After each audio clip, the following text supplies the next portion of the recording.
villagers had a name for him, a cruel little phrase that rolled easily off their tongues whenever he passed by. They called him the Barefoot Dreamer. His name was Elias, and he was 19 years old. Though hardship had carved lines into his face that made him look older. His shirt was torn at the shoulder, his trousers patched so many times they were more stitching than cloth. He owned no shoes, no land, no family. He carried nothing but hunger in his belly and stubbornness in his eyes. Every morning he drifted through the market square, hoping to earn a crust of bread for carrying baskets or sweeping stalls. And every evening he fell asleep under the same gnarled oak tree on the edge of town, whispering to the stars about a better life. The villagers thought him foolish. They laughed when he spoke of dreams, of having a home, of being someone more than a beggar. They tossed him coins now and then, not out of kindness but amusement, the way one throws scraps to a stray dog, just to watch it wag its tail. Children mocked him by imitating his bare, dust-crusted feet. Old women scolded him to keep his distance, and men, secure in their own small wealth, shook their heads as if to say, "This boy will never rise above the mud." But Elias had something they did not, a fire inside him that refused to go out, no matter how many storms of ridicule tried to snuff it. One golden evening, as the sun dipped behind the hills and painted the market with long shadows, a hush fell over the crowd. Heads turned, whispers darted from lip to lip. Elias, sitting at the edge of the square, gnawing on a stale crust of bread, looked up and felt the air change. The sound of hooves clattered on cobblestone, and then she appeared. Marilla. She was unlike anyone Elias had ever seen. She rode into the square on a black horse that gleamed like polished obsidian. She was tall, her body powerful and muscular in a way that seemed almost unnatural for a woman of her age. 60, they whispered, but with the presence of a warrior. Her silver hair was braided down her back, catching the light like threads of steel. Her skin, though weathered, carried a vitality that younger women envied. She wore a cloak of deep crimson that flared behind her like a flame, and her eyes, oh her eyes, were sharp, bright and piercing, as if they could peel back the skin of a man and see the truth of his soul beneath. The market froze in her presence. Merchants bowed their heads, children clung to their mothers, and men whispered with envy and fear. Everyone knew her story. Marilla, the wealthy widow, a woman who had buried 2 husbands, both rich, both powerful. Rumor said she owned lands beyond the hills, forests thick with deer, vineyards heavy with grapes, and mines that gleamed with silver. Yet she lived alone, unchallenged and untamed. Elias, in his hunger and exhaustion, could not look away. He had seen many things in his short life, but never a woman who looked like she had wrestled the world itself into submission.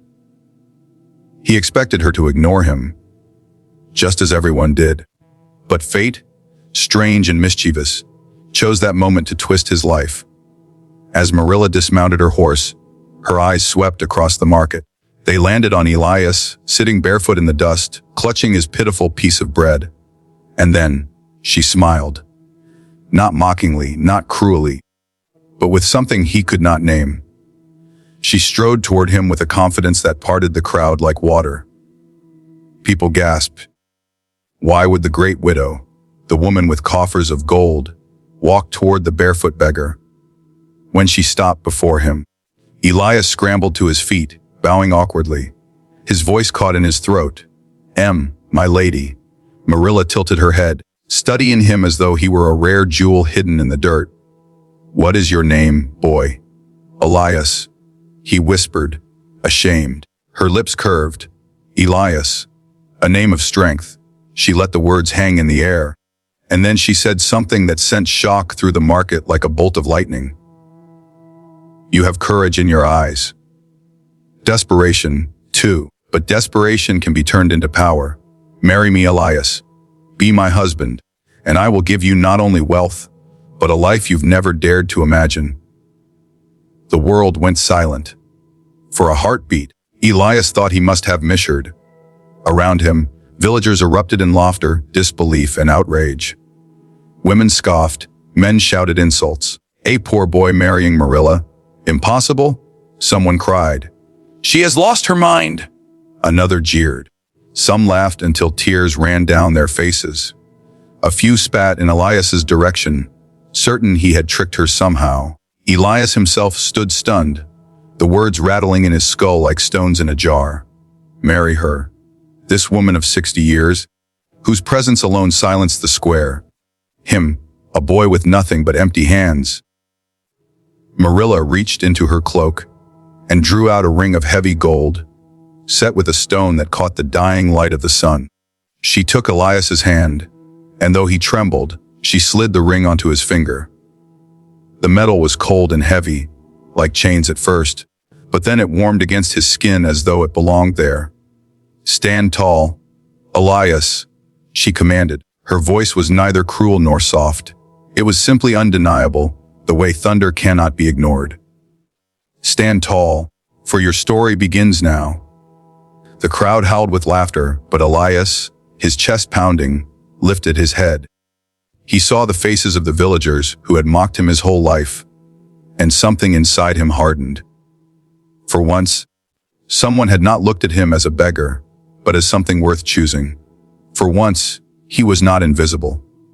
That night, the town gossiped endlessly. Women muttered about the absurdity of the marriage.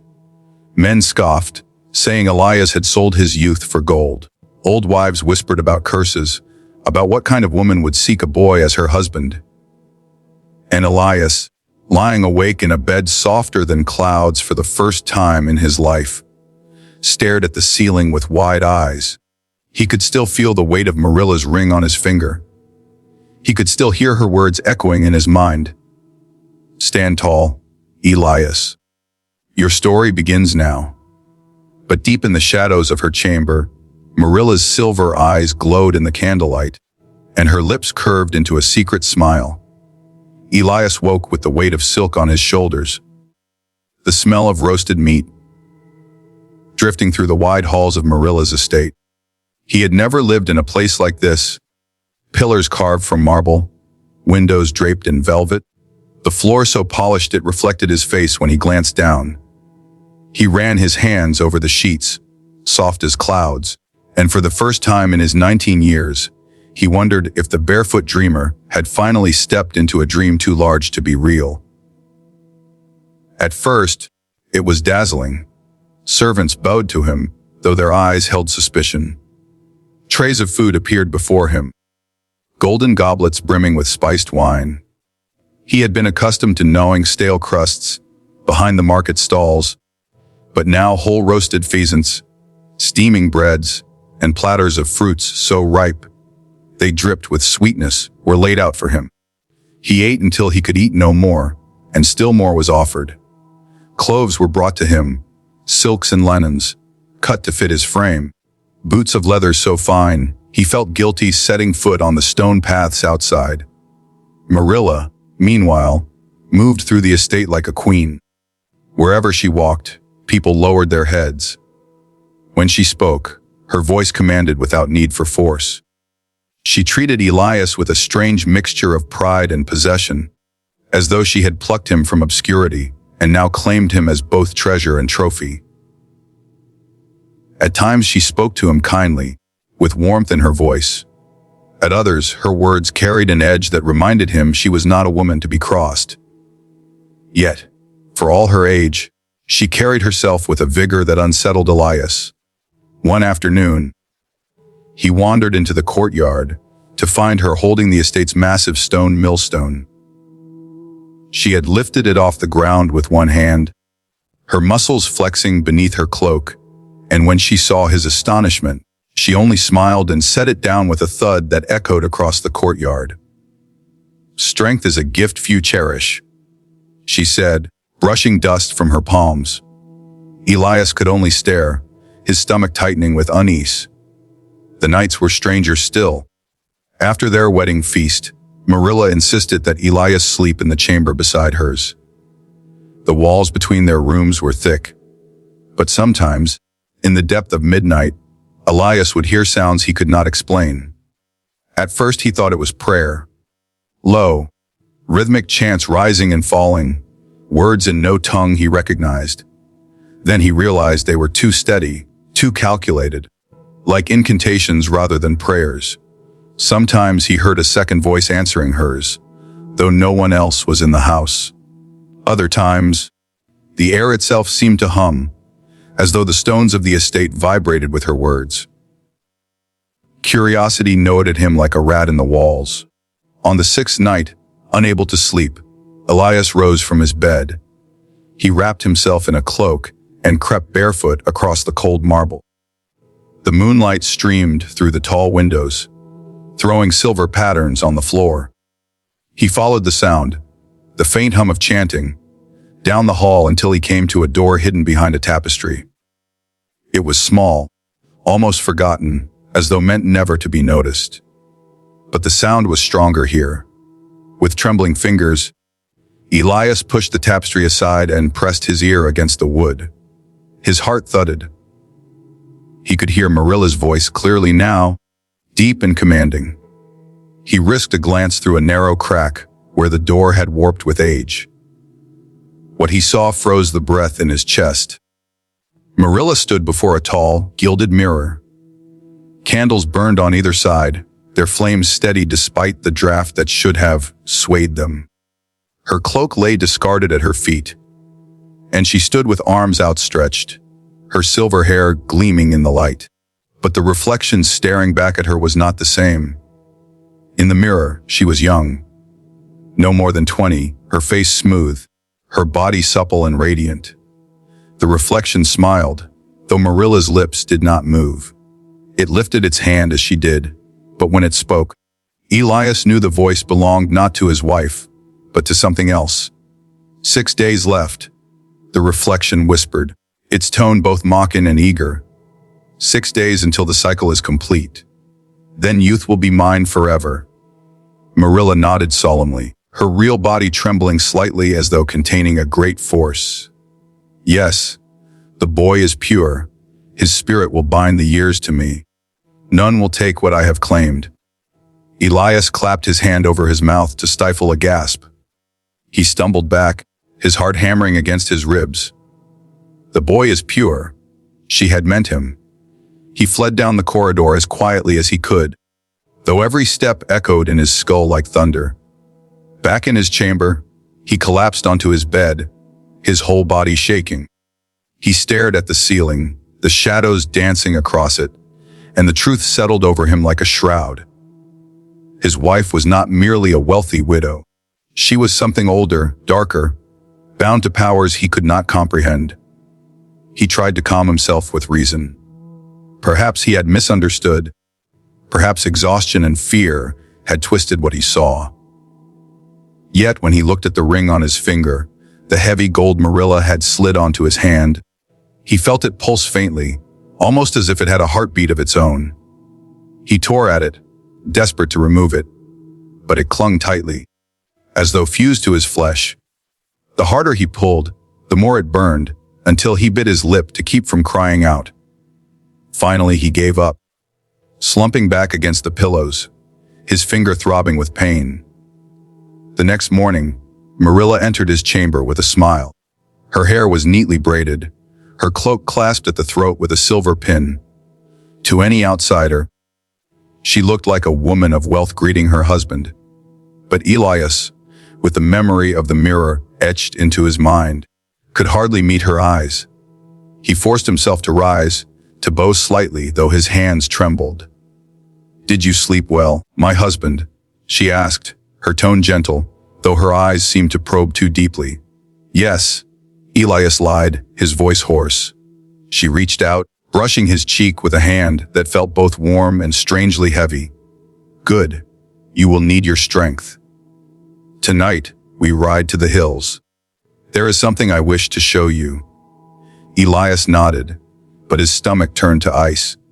He could not ask what she meant, for fear she would hear the suspicion in his voice. He forced himself to eat at the breakfast table, though every bite tasted like ashes. Servants bustled around, unaware of the silent war raging inside him. All day he thought of what he had seen, of the reflection that spoke with a voice not her own. He thought of the phrase, 6 days until the cycle is complete, and realized with horror that it had already been 6 days since their wedding. The timing was no accident. He was the sacrifice she needed to bind youth to herself. His blood, his spirit. Whatever dark bargain she had struck demanded him. As the sun dipped low, painting the estate in red light, Elias prepared for the journey he could not avoid. Marilla donned her crimson cloak, her silver hair glowing in the twilight. She took his hand, her grip firm, and led him to the stables where the black horse awaited. The villagers who caught sight of them whispered in awe and unease as the pair rode past. To them, it was the young beggar transformed into the consort of power. But Elias sat stiffly in the saddle, his mind racing with fear. He glanced at the horizon, at the dark line of hills rising against the fading sky, and dread clawed at his chest. That night would reveal what Marilla truly was, and Elias knew, deep in the marrow of his bones, that if he did not act, it would also be his last.